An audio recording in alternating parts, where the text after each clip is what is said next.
Alrighty. Welcome everyone to Champions of Runeterra.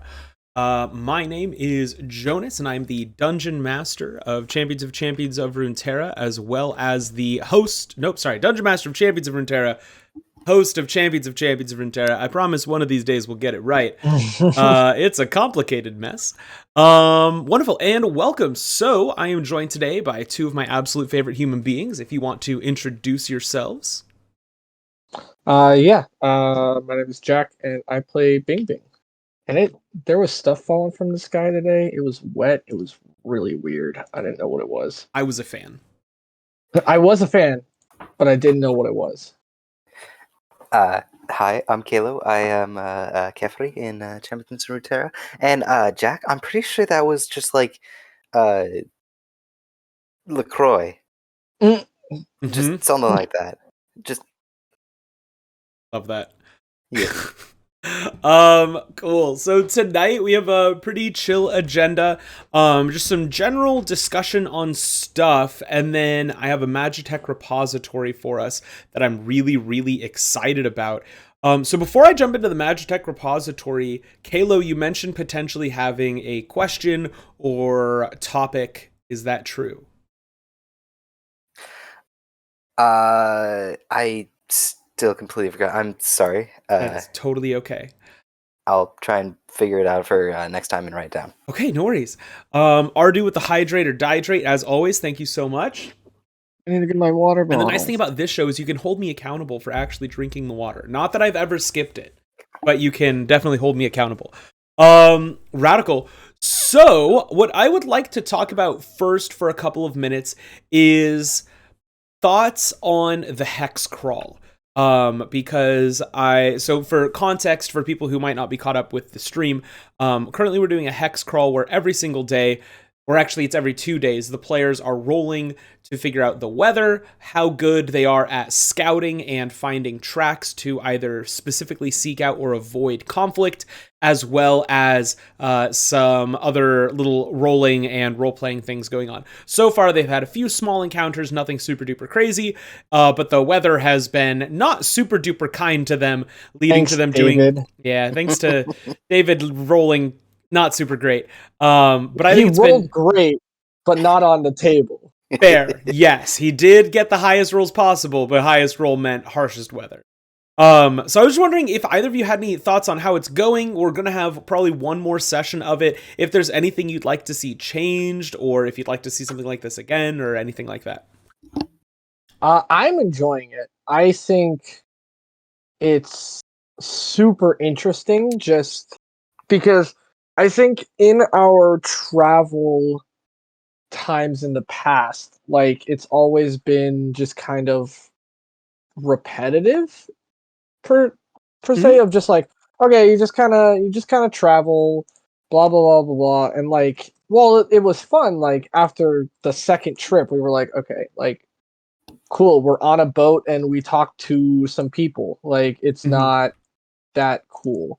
But I think with this, it's super interesting to have something completely different and have it be more like, I don't know, like how to say, Engaging. engaging. That's the word I was looking for. But yeah. Halo, any thoughts?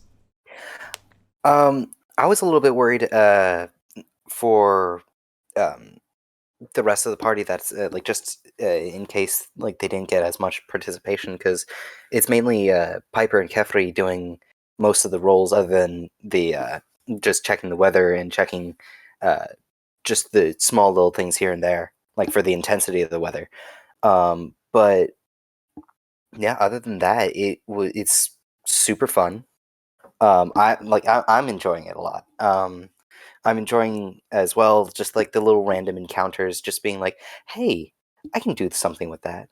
I mean, I know my character is like super young compared, like in the whole scheme of things compared to everyone else's, but it's fun to be able to just grab little things here and there and um, just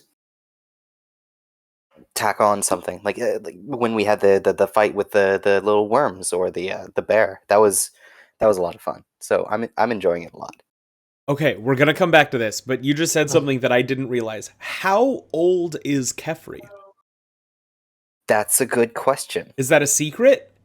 Because Caleb's like 13, but really, like, he's 13 years of existence, but 10 years old, like, as far as development goes, because he was dead.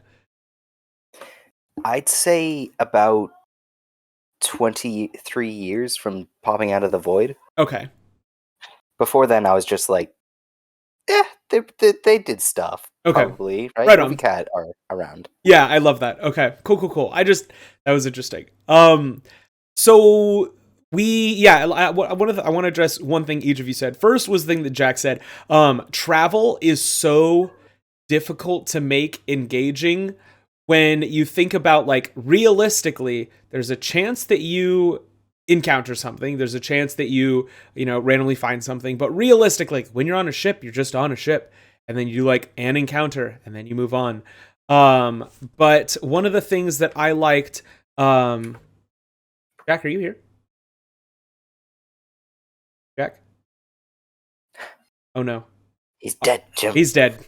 All right, well, to wrap up what he was saying, he said it was the first time we did something that wasn't just traveling here to there. We'd actually done, I think, twice before a skill challenge where instead of just get from here to there, they had to roll a certain number of successes and they weren't allowed to use the same skill, and they had to get from point A to point B. So someone might be like, I'm going to use survival to try to avoid monsters. Someone might say, I'm going to use strength to, like, fell a tree to create a bridge to get us over the river or something like that. So there are things that we've done that were kind of like that. But it's been a while for sure. And then with Kefri, I was also concerned about the rolling because the only two, as soon as I knew that one person is really high perception, one person has really high survival, I was like, that's 90% of the rolling, which is why I added the weather. And then also the random encounters, and then also had another person choose which, like, direction and tiles you were going. And I appreciated that nobody seemed to feel bad about the fact that you two were doing all of the perception and survival rolling. Everyone's like, nah, dude, I want to roll the weather. And so I was like, I want to know if we're getting a random encounter. I always roll high, and I really want to fight stuff. And then, of course, as soon as David said that, he rolled 20 and we got an encounter, which I thought was really, really fun. So I'm glad it's going well. I just kind of wanted to do a check-in because I don't really talk to you guys much outside of session. And any closing thoughts? Otherwise, we can skedaddle on to our next step. Nope. Just a minor thing that, like, just because it's everything in the game is always going to change to, like, adapt to, like, oh, hey, we're going to add this to make it more fun and engaging. Totally. Like, seeing the hex crawl and seeing all those different, like we had to go around a mountain range. We had to go, like, through that little lake in the middle of the valley. Mm-hmm. Having little encounters like that and having the weather change like that's super cool. And just, like, I'm excited to see where, like, if we get travel like this, I'm excited to see how it changes and adapts. That's awesome. And I have to commend the Dungeon Master for one of the campaigns I'm playing in currently. I thought you were going to commend the Dungeon Master for this campaign. This is all thanks to me. No, wow, Jonas. You have a big deal, but this is a new low. Hey, gotta give credit where credit's due. I made it all. But I have another campaign that I'm playing in that we haven't actually played in over a month. But when I came up with the idea to do this hex crawl, it was because I started doing my first hex crawl, and we only made it like 3 hexes because every hex had, like, things to do, but there were not as many hexes to make it through, and hexes were, like, I think they're a mile instead of, what is it, like 100 miles or something ridiculous, or I think each hex is 60 miles. But I'm really excited because tomorrow is our first session back after like 6 weeks off or something. Nice. So I am stoked. So, speaking of always trying to make things more engaging, what a wonderful unprompted segue. I wanted to talk about today's Makitek Repository. Jack, say hello. Hello? All right, just double checking audio because I realized we didn't check on the way. Easy peasy. So let me open up Discord so I can share it with you guys. Share yours. Each of these champions of Runeterra is like a little Christmas because it's like, ooh, what's the next Makitek Repository? This is gonna be great. That's exactly how I feel. So just so I to be for some reason I have. Yes, I'm. Because you're streaming. Yeah. Okay. Question: do I normally do it. just have you look at it on stream? Yeah. All right. Great. We're gonna do that. My bad. Very silly. All right. So, many of the Makitek repositories are really, really cool if you are starting a new campaign or if you are making a new character. But a lot of them, a lot of those ones aren't super helpful for our specific campaign. And as much as I love to say that someday I will play 1 million more campaigns, realistically, this is it for a while because this is, very time consuming. Which is not a bad thing. I absolutely love it. But what that means is I have to be a little more selective with the Makitek repositories because I don't want to spend, 20 minutes of your time talking about, well, next time you build a character, this could be a heritage of yours. So it took some looking around, and this one isn't numbered, but I have the date, so I'm hoping that when I go through manually and figure these out, I will be able to get it corrected. So this is spicing up encounters. And normally I read the whole history. I'm not going to, but I'm going to read this first paragraph because I think it's cool. Unlike other articles in the Makitek repository, this article brings some ideas and concepts that can help newbie masters in both RPG and Rune Arcana RPG.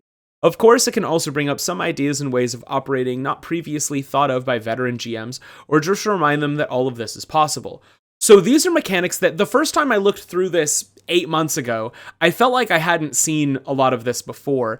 Some of it I had. So I just wanted to go through, and essentially these are all ways that I, as the Dungeon Master, number 33, need to update the file. Okay, great. Number 33. Excellent. Thank you, Ardu. You're a hero. So, la-di-da-di-da. Excuse me.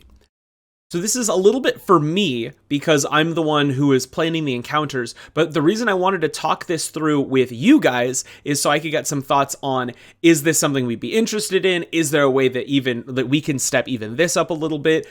Is this something that maybe isn't for our campaign? Things of that nature.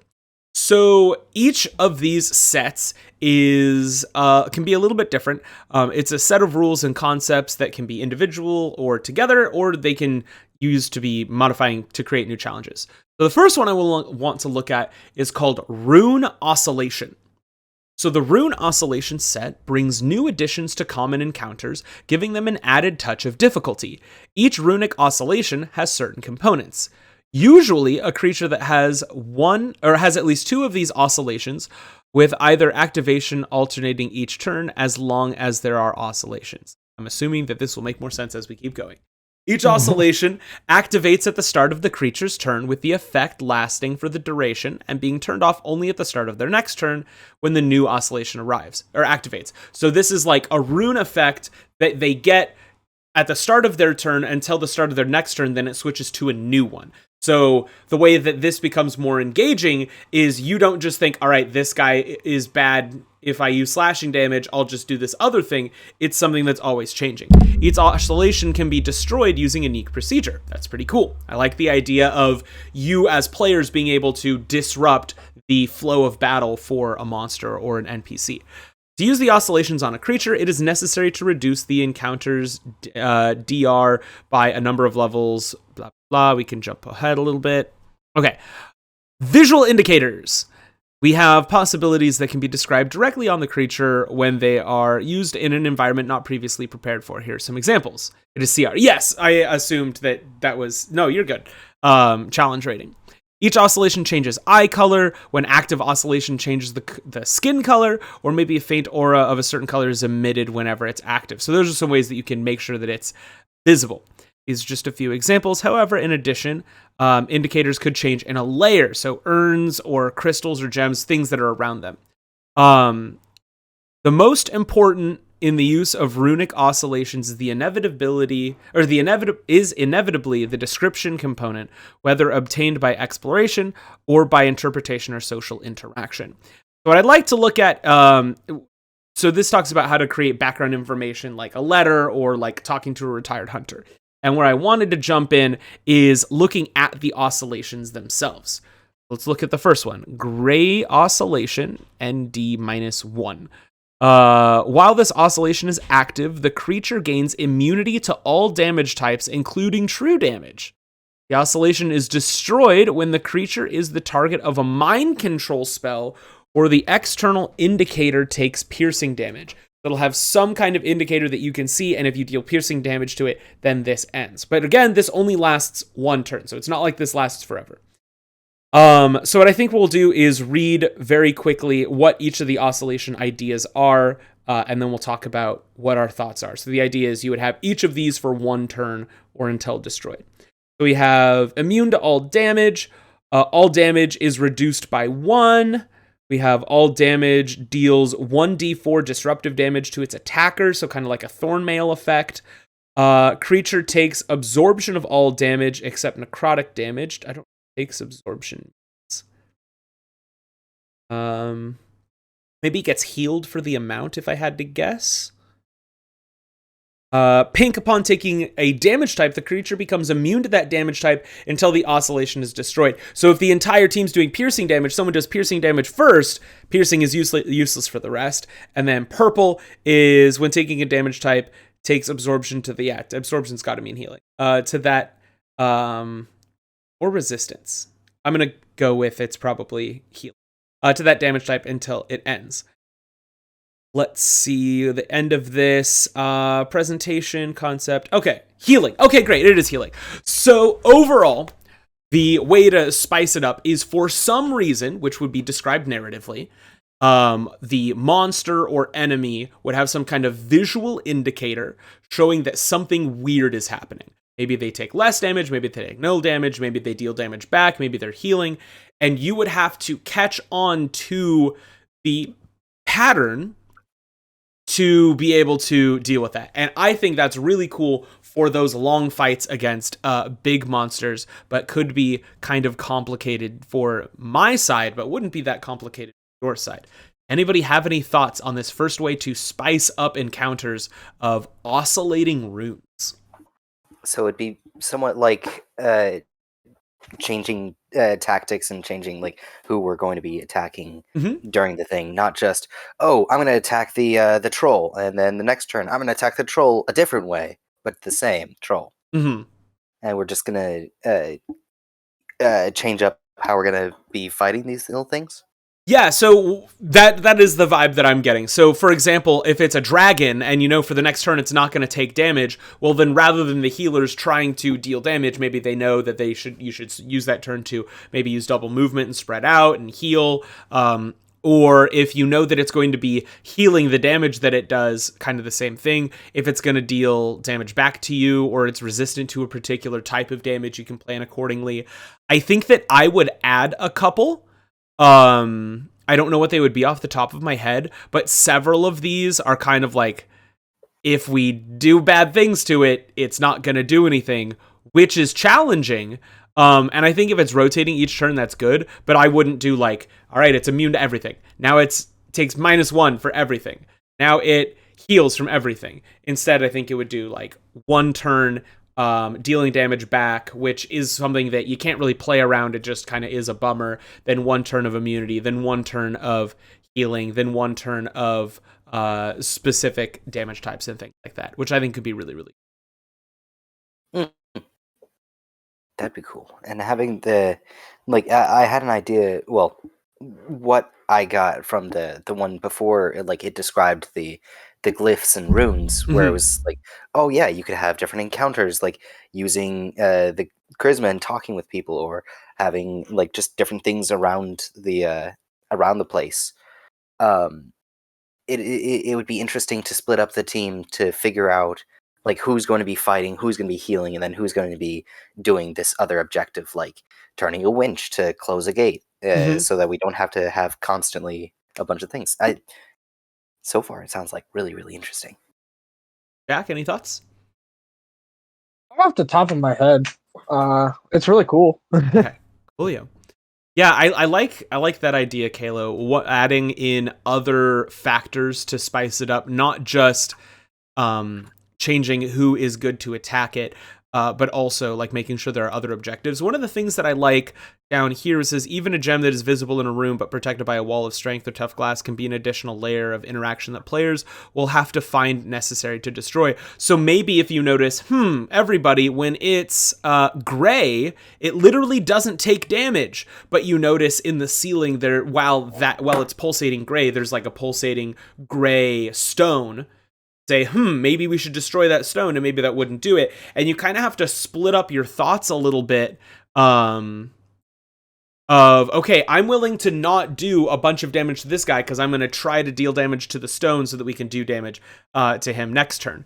The one struggle I think I might have here is describing, like, I guess because you have such a ridiculously high passive perception, I would just say, you notice while he pulsates orange, also so does this gem over here. Or while his eyes start to glow green, you notice that all of the green paint in this mural starts to become more vibrant or something like that. Which, on the one hand, I don't want to make you work too hard to figure things out, but also I think it's just kind of a clever thing of, this is how your character knows it, and because your character noticed it that way, they would think it's satisfying, even if you as a player are like, well, of course, Jonas just told me, so that's probably what I should be doing.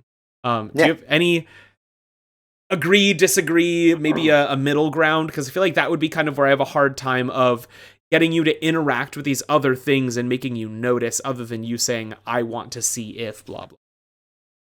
I am totally down for that. And on top of that, like, even with the crazy high passive perception with, 26 right now? Mm-hmm. I can always take like different effects, such as like blindness. I could always take like just like things attacking me. Oh, I'm not going to be noticing this right now, Mm-hmm. and just stuff like that. Just keeping me from being the main person going like, oh hey, look at that. It looks like the clue to this trap to this whole room is over there. You guys, we have to fix that. It would be like everyone else can figure it out as well. Yeah, I like that a lot. That's one of the things that I have a hard time with, is like adding spell effects without it just being a spell caster, of like using command to make the tank run away, or I've used hold person several times and it's been very frustrating. But I like the idea of using like blindness or deafness in more like natural ways. It's not always going to be a mage that does it. Maybe the bird comes and is literally clawing at your eyes, and you're going to have to spend an entire action if you want to try to deal with it because you're blinded from the scratches or something. I love that. And with the runes and stuff, like what it looks like the little different oscillating stuffs, I mean, it shouldn't be too hard to just come up with something else, like a different one, like a slightly purple but not purplish enough, that is like, oh yeah, you're poisoned, so you have to deal with this status effect or that status effect as well, and it would just change up the whole what's on the field. I love that. I think conditions are definitely one of my weak spots as a DM. Not in that I don't know what they do, but in coming up with clever ways to inflict them. And I think you've just given me some ideas on making your party's lives harder, which is a good thing. Lives are very easy. This water is really, really good. It's refreshing. Aha! Joke's on you. The water was poison. Oh gosh. You don't have the poison effect.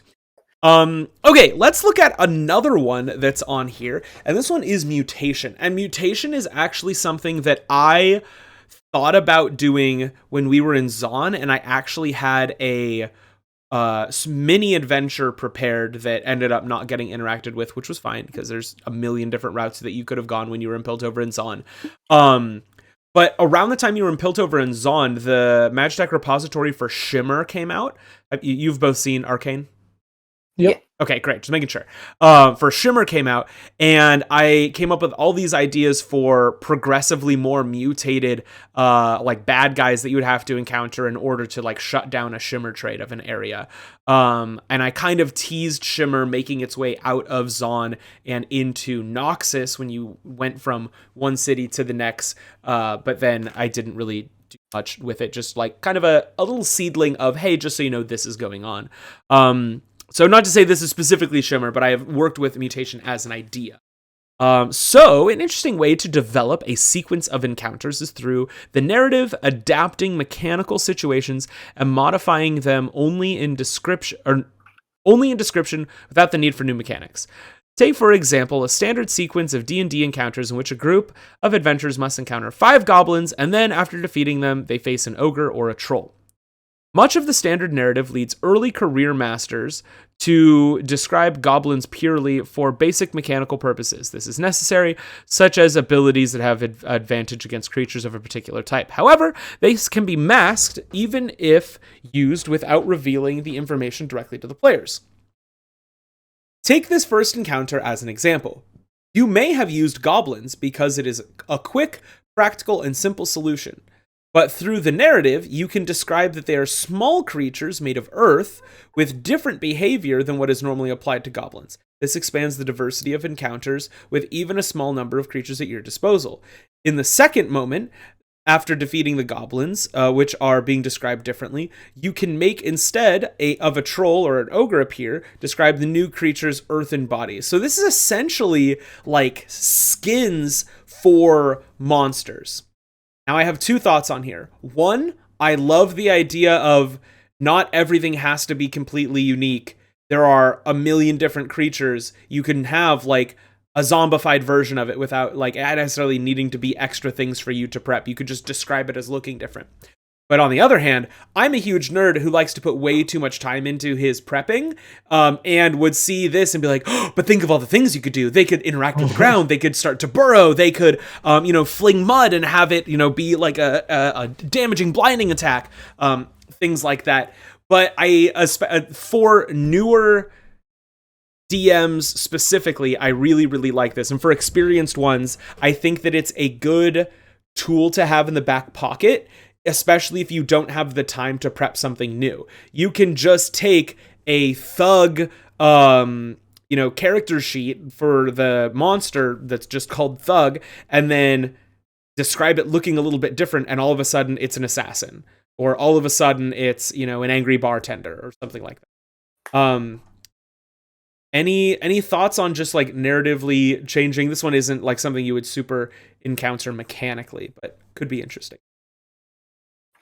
I mean, anything that with Arcane that Arcane used, I think is really good to bring into something like this because we have a visual already in our head, right? We don't have to create something new. The second that you mention, or the DM of whichever campaign mentions, like, oh, like this thing is gonna have shimmer, like something pops in your head, which I think is super cool to have a mix of things that you create in your head and things that, like, okay, I know what this looks like. Mm-hmm. Kayla, any thoughts? Like just going on with Jack having that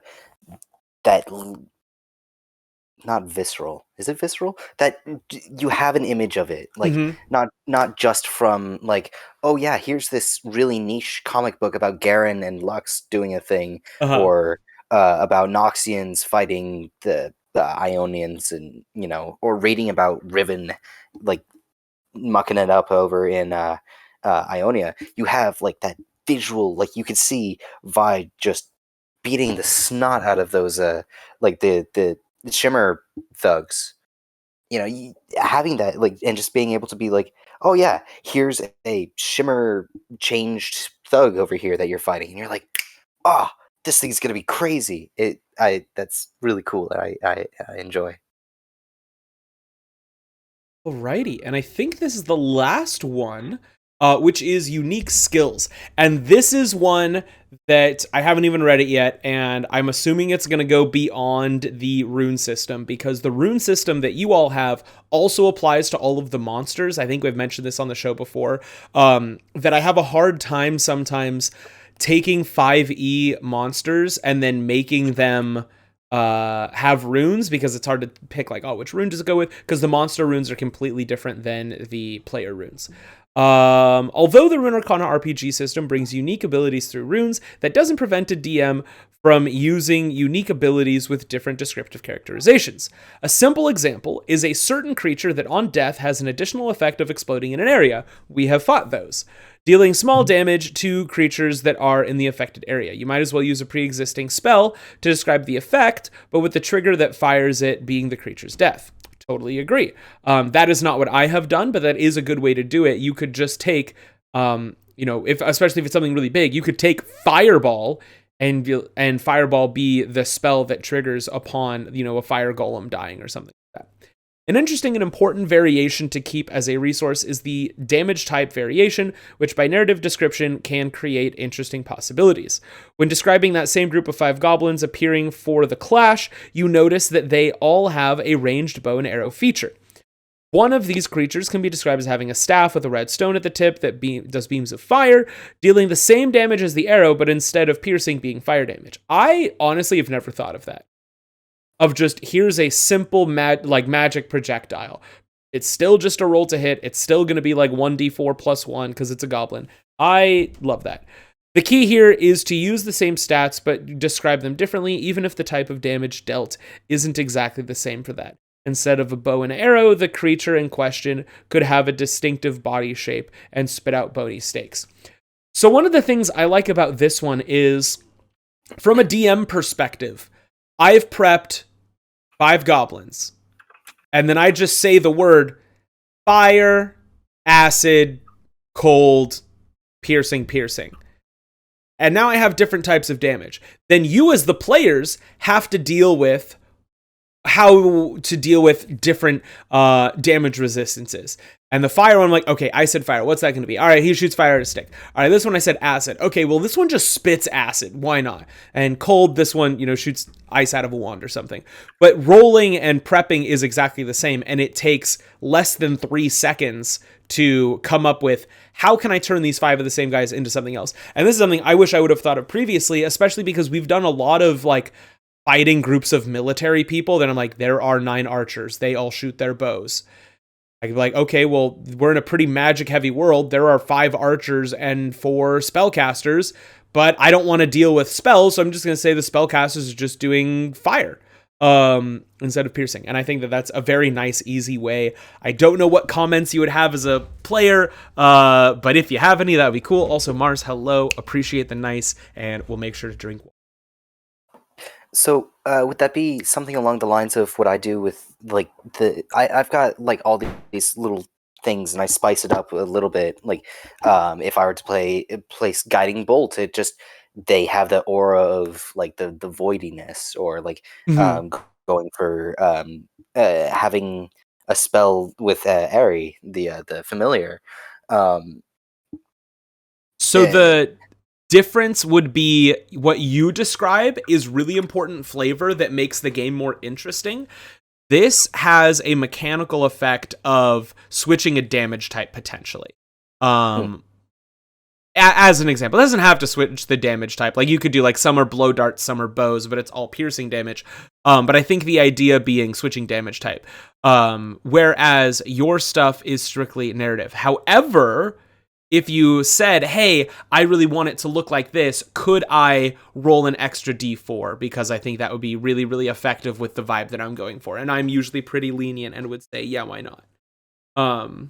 Or similarly, I was playing a warlock, and Eldritch Blast is force damage, but I wanted to be basically a fire witch who worshipped a fire spirit. And I asked if I could have you do Firebolt instead of Eldritch Blast, but have all of the same stuff. And the DM said absolutely. So that would be something that if you wanted to do the same thing of, hey, I have this ability that does this, could I just change damage types? I would almost always say yes. As long as it was consistent. And also having that varied amount of like damage, different types, would be really nice against some damage resistant champions that we have. Mm-hmm. Just like we could have a bunch of archers, and instead of just 4 archers versus a piercing resistant couple of people, it could be like, oh, these guys are ice mages from the Freljord. They're gonna cast ice arrow Mm-hmm. or something, and it'd do the same, but it's a different thing. So Yeah. it'd be like it make it it'd keep us on our toes. Is there any chance you've seen the show Ruby? A little bit, but like way long ago. Okay. Well, a recurring theme in Ruby is all of their magic comes from dust, which is like a crystal that can be crushed and turned into magical power. And each color has a different effect, whether it's like spatial magic or fire or ice or whatever. And a recurring thing is a lot of people have weapons, whether it's a gun or a sword, that's like a revolver, and they spin it, and then it lands on red. I'm shooting a bullet, and it's a fire bullet. Now I'm spinning it again. I'm shooting it, and it's white. Now it's an ice bullet. And I think that Ruby has some of the best designed fight choreography, characters, weapons, everything, and will tell everybody to watch that show until the day that I die. But if for no other reason than crazy cool weapons that have that kind of thing. So I like that, and I think I might combine a specific weapon that I've seen in Ruby with exactly what you just described to make Wickerman's life a little bit harder, because let's be honest, his life's not hard enough, although he did die recently. Radical. So I appreciate this Makitek Repository because it has shown me some things, and this conversation has shown me some things that I can use to spice up combat, because if I'm not in like a crazy prepping mood, that's usually when things are less engaging. And as someone who is currently in a crazy creative mood, now is a good time for me to start putting together a bunch of encounters. So I will take some of this and use it, because that's the whole point. And you at home can take and use these things if you subscribe to patreon.com/Ardu. That's ARDDHU, who is our forever father and sponsor, and we absolutely love him. And I think that's it for us for this week. We got questions, we got discussion on the hex crawl, we talked about the Makitek Repository, and Sunday night, come back with Champions of Runeterra. I'm very, very excited to finish off this hex crawl. We've had a couple of scheduling issues, but we will be back. Question. Yes. Really quick, sorry. Yeah.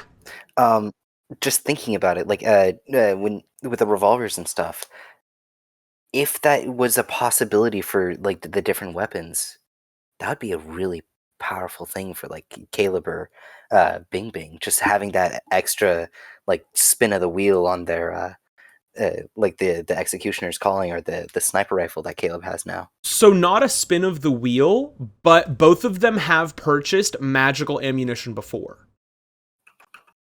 I do like the idea of Bing Bing turning it into a spin of the wheel when he gets a revolver. But what I blanked out for a second. What am I doing?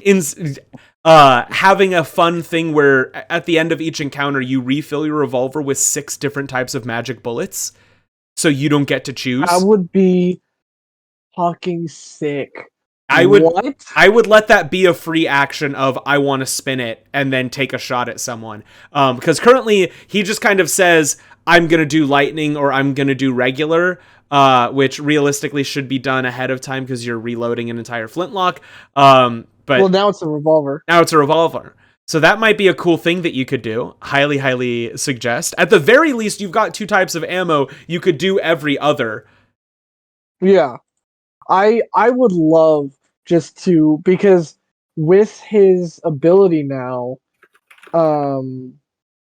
I reload for a free action, and I really only use my pistol for when they attack me, and I use it as a reaction. Mm-hmm. And that would be fucking sick. Agree. Hey, well, that is an exciting prospect to close on. Thank you so much. We are going to close this out the same way we always do, with our 5 5. There we go. Let's get it on the camera. 5-word goodbyes. You have 10 seconds to come up with them. While I guess say, read the things at the bottom. Follow on Twitter at ElamiteGG. Follow on Twitter at RuneArcana. Follow on Twitter at Ardu.